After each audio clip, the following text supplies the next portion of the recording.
کم تول اور کم وزن کر کے دے۔ ہر وہ کام کہ جس سے دوسرے انسان کو تکلیف ہو اور دوسرے انسان کو اذیت ہو، قرآن کے فلسفے کے مطابق وہ کام شیطانی کام ہے۔ لہٰذا اب قرآن پاک میں اللہ تعالیٰ نے اس بات کی وضاحت فرما دی کہ اللہ بھی ولی ہے ایمان والوں کا، اور ایمان والے بھی ولی ہیں اللہ کے۔ جس طرح قرآن پاک میں رب العالمین نے فرمایا الا ان اولیاء اللہ لا خوف علیہم ولا هم یحزنون، ایک طبقہ وہ ہے جو اولیاء اللہ ہے، جو اولیاء اللہ ہے۔ یعنی کتنا عجیب سا ایک سرور ہے اس لفظ ولی میں کہ ہم زمین پر بیٹھ کے کہتے ہیں کہ رب ہمارا ولی ہے، اور اب لا مکانوں میں بیٹھ کے کہتے ہیں کہ یہ نیک بندے میرے ولی ہیں۔ لیکن یہ لفظی کام نہیں، کچھ کرنا پڑے گا مقام ولایت کو حاصل کرنے کے لیے۔ اب ولایت کس کو کہتے ہیں؟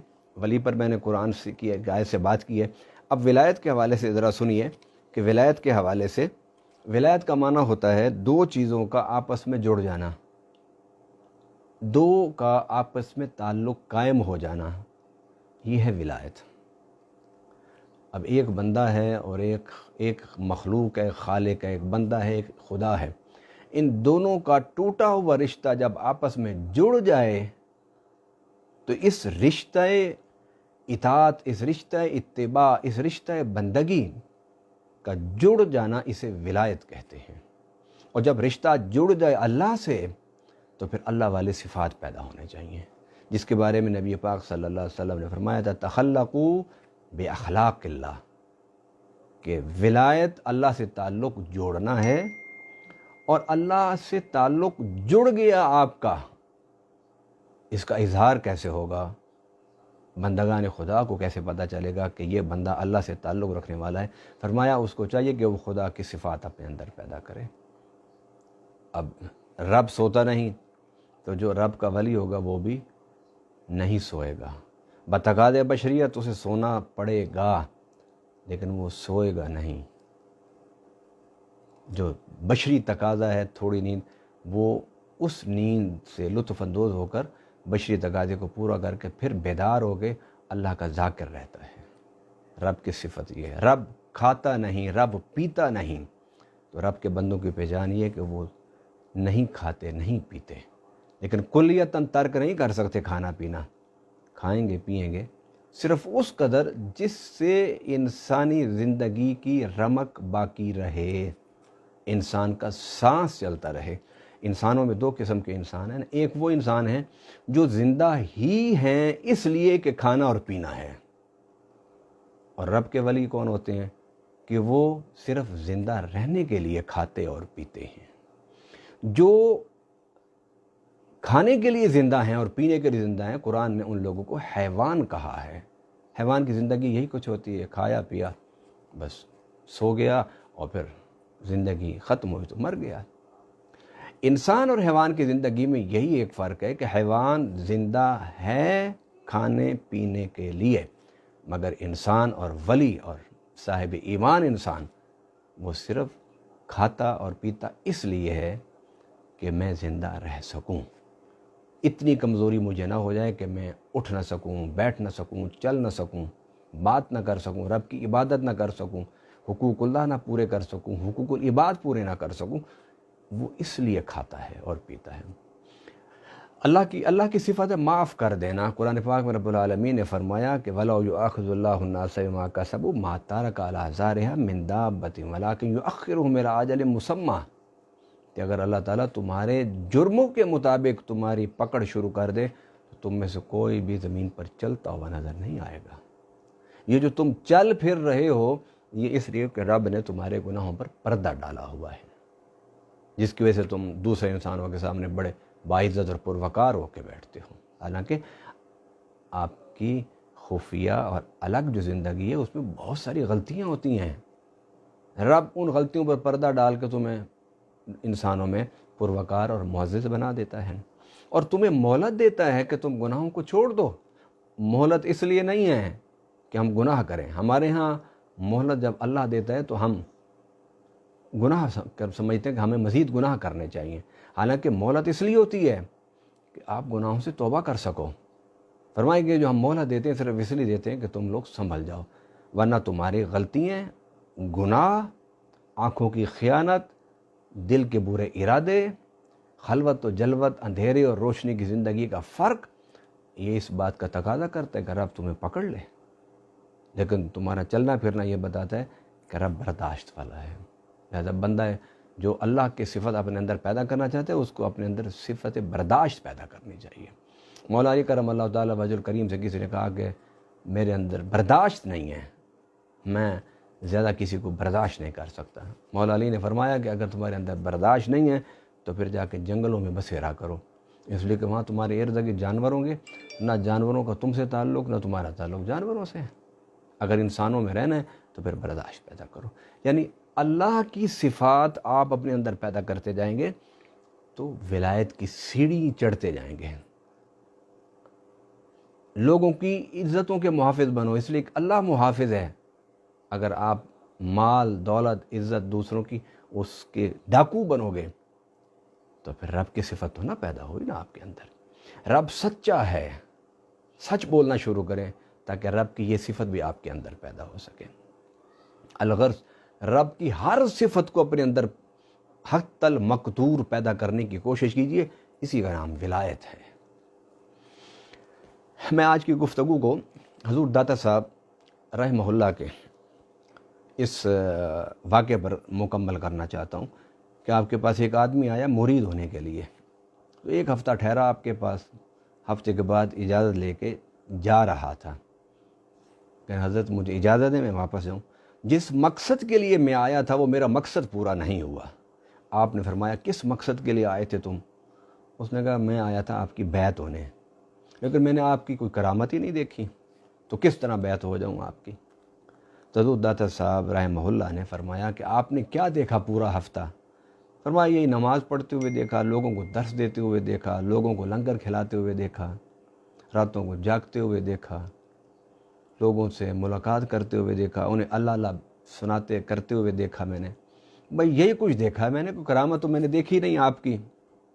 یعنی یہ جو آج سوچ ہے نا لوگوں کے اندر، میں نے جب یہ واقعہ پڑھا تو مجھے جو ایک مایوسی تھی کہ ہمارے ہاں شعبدہ بازیوں کو دیکھ کے لوگ جو ہیں شعبدہ باز لوگوں کو ولی مان لیتے ہیں، یہ آج کی بات نہیں ہے۔ حضور داتا صاحب 1000 سال پہلے تھے لاہور میں، اس وقت یہ کا واقعہ میں سنا رہا ہوں۔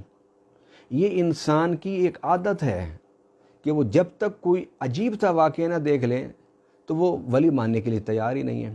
حالانکہ رب نے یہ نہیں کہا کہ جو عجوبے دکھائے تمہیں تو وہ ولی ہوگا، یہ ایسا نہیں کہا رب نے۔ تو دادا صاحب نے فرمایا اچھا اس پورے ہفتے میں آپ نے مجھے نماز پڑھتے ہوئے دیکھا، تلاوت کرتے ہوئے دیکھا، لوگوں کو درس دیتے ہوئے دیکھا، لوگوں کے ساتھ محبت پیار سے باتیں کرتے ہوئے دیکھا، مجھے لوگوں کو خدمت کرتے ہوئے، کھانا کھلاتے ہوئے، چائے پانی پلاتے ہوئے، ان کاموں میں تم نے مجھے مشغول دیکھا نا؟ جی اسی میں نے دیکھا۔ فرمایا اس کا نچوڑ جو نکال لو کہ کچھ کام میں وہ کرتا تھا جس سے میں خدا کو راضی کرتا تھا، سجدے کرنا، تلاوتیں کرنا، اور میرے زندگی میں کچھ کام وہ ہیں جس سے میں مخلوق کی خدمت کرتا تھا۔ دو کام میں کرتا تھا، اللہ کی عبادت، مخلوق کی خدمت۔ تیسرا کوئی کام تم نے دیکھا؟ انہوں نے کہا تیسرا کچھ نہیں دیکھا۔ فرمایا یہ بتاؤ اس میں کوئی کام ایسا کہ جس سے رب ناراض ہو یا جس سے مخلوق کو میں نے تکلیف دی ہو، دیکھا؟ انہوں نے کہا نہیں۔ فرمایا اس کا مطلب ہے کہ میں دین پر عمل کر رہا ہوں، اور دین پر استقامت ہی سب سے بڑی کرامت ہوتی ہے۔ اللہ کے بندو اپنے زاویہ نظر کو ٹھیک کرو، اپنے فکر کو ٹھیک کرو، اپنے عقل کو ٹھیک کرو، اپنے عقیدے کو ٹھیک کرو۔ اور کیسے ٹھیک ہوگا؟ قرآن کی روشنی میں ڈھالو۔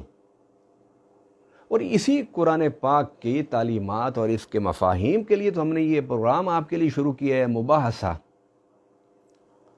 کہ ہم روز اپنے ہر ایک پروگرام میں، ہفتے میں جو ابھی ایک بار ہے، اس میں ہم ایک موضوع پر بحث کرتے ہیں، اور صرف قرآن سے، تاکہ آپ کو سمجھ آ سکے۔ تو حضور داتا صاحب رحمہ اللہ کو 1000 سال ہو گئے، آج آپ ان کے مزار اقدس پر جائیں، ایسے لگتا ہے کہ شاید داتا صاحب کا آج وصال ہوا ہے، کیونکہ جس دن وصال ہوتا ہے اس دن قبر پر زیادہ رش ہوتا ہے، کہ سارا خاندان اکٹھا ہوتا ہے، ایک آ رہا ہے فاتحہ پڑھنے کے لیے، دوسرا جا رہا ہے، تیسرا آ رہا ہے، چوتھا آ رہا ہے۔ ایک آنا جانا گہم گہمی لگی رہتی ہے قبر پر پہلے 3-4 دنوں میں، اور اس کے بعد پھر ختم، پھر اولاد بھی نہیں جاتی، سال گزر جاتا ہے تو بڑی مشکل سے کوئی اپنے باپ کی قبر پر جا کے فاتحہ پڑھتا ہے، پانی کا چھڑکاؤ کرتا ہے، پھول ڈالتا ہے۔ یہ جو تازہ موت ہوتی ہے ان دنوں میں بڑی گہما گہمی ہوتی ہے قبر پر۔ تو داتا صاحب کے مزار اقدس پر آپ جائیں تو ایسا لگتا ہے کہ آج داتا صاحب کی تدفین ہوئی ہے، آج آپ کا وصال ہوا ہے۔ اور آپ دیکھیے کہ میرا اپنا ذاتی تجربہ ہے کہ میں مختلف اوقات میں حضور داتا صاحب کی مزار پر فاتحہ کے لیے، دعا کے لیے جاتا رہا۔ میں دن کے عین نصف النہار بھی گیا تو تب بھی رش تھا، اور میں رات کے 12 بجے کے بعد بھی داتا صاحب کے مزار اقدس پر گیا تو اس وقت بھی متلاشیان حق کا ہجوم تھا۔ کیوں ایسا ہجوم ہے؟ آج لوگ تو ہجوم چاہتے ہیں اپنی مسجدوں میں، اپنے مدرسوں میں، اپنے خطابات میں، لیکن نہیں ہجوم لگتا۔ اللہ کے بندوں کا ہجوم وہیں ہوتا ہے جہاں کوئی نہ کوئی اللہ کا بندہ ہوتا ہے۔ تو داتا صاحب کے رب کے بندہ ہونے کے اور ولی ہونے کے سب سے بڑی یہ نشانی ہے کہ آپ کے مزار اقدس پر 24 گھنٹے، کوئی 1 منٹ بھی میں نے نہیں دیکھا کہ ایسا آیا ہو کہ تلاوت قرآن نہ ہو رہی ہو۔ یہ سب سے بڑی نشانی ہے، اس لیے کہ انہیں اپنی زندگی میں اللہ سے تعلق کو نبھایا تو اللہ ان کے دنیا سے جانے کے بعد اس تعلق کو نبھا رہا ہے۔ آئیے، اگر ہم ولایت کے مقام کو سمجھنا چاہتے ہیں اور ولایت کے مقام پر فائز ہونا چاہتے ہیں، یہ ہر بندے کی خواہش ہونی چاہیے کہ اللہ مجھے اپنا ولی بنا لے، اور اس کی جدوجہد ہونی چاہیے، اس کی محنت اور ریاضت و مجاہدہ ہونا چاہیے، نہ اس کی طلب بری، نہ اس کی خواہش بری، اور نہ اس کو حاصل کرنے کے لیے دعا کرنے سے اللہ کے ناراضگی، بلکہ یہ ساری جو اعمال ہیں یہ رب کے لیے بڑے پسند ہیں، کیونکہ جب انسان اللہ کا ولی بننے کی کوشش کرتا ہے تو پھر وہ کام کرتا ہے کہ جو رب کی اطاعت کے اندر ہوتے ہیں، اور ان کاموں سے بچتا ہے جو شیطان کی طرف جاتے ہیں۔ آپ ولی بننے کی آرزو پیدا کریں، التجا پیدا کریں، درخواست اللہ سے کریں، اور وہ جو کچھ قرآن و سنت میں ہے کہ اللہ کا ولی بننے کے لیے یہ راستہ ہے، اس راستے کی جدوجہد کیجیے، آپ ولی بن جائیں گے۔ اور اس ولی بننے کا نتیجہ اور فائدہ آپ کو کب ہوگا؟ جب آپ کی آنکھ بند ہوگی اور پھر آسمان سے فرشتے بھی اتر کر آئیں گے آپ کی قبر پر قرآن پڑھنے کے لیے، اور پھر مخلوق خدا بھی کشاں کشاں آپ کی قبر پر آئے گی دعا کرنے کے لیے۔ اور اس قرآن پڑھنے کا اور اس دعاؤں کا اجر جب ہمیں قبر میں ملے گا تو اس وقت پتہ چلے گا کہ ہم نے اپنی زندگی میں جو اللہ کے لیے ذکر، فکر، خدمت اور مجاہدے میں گزاری، زندگی تو وہی تھی، باقی تو ہم نے وقت ضائع کیا۔ تو حضور داتا صاحب نے فرمایا کہ کوئی میرا عمل آپ نے دیکھا کہ جو اللہ کی حدود کے خلاف ہو؟ انہوں نے کہا نہیں۔ فرمایا یہی کرامت ہے بھائی، استقامت، بے حد کرامت، سب سے بڑی کرامت دین پر عمل ہے۔ اڑ کے دکھانا نہیں ہے ولی کی نشانی، پانی پر تیرنا بھی ولی کی نشانی نہیں ہے۔ آئیے ہم حضور داتا صاحب رحمہ اللہ کے اس عرس کے موقع پر اللہ سے عہد کریں کہ ہم قرآن سمجھیں گے، دین سمجھیں گے، حضور کے فرامین کو سمجھیں گے، احادیث پڑھیں گے، حضور کی سیرت پڑھیں گے، اور اپنے زندگی کو گناہوں کی آلودگی سے محفوظ رکھتے ہوئے اپنی زندگی کو مکمل کریں گے۔ اللہ تعالی ہمیں اولیاء کرام کے راستے پر چل کر رب کو راضی کرنے کی توفیق عطا فرمائے۔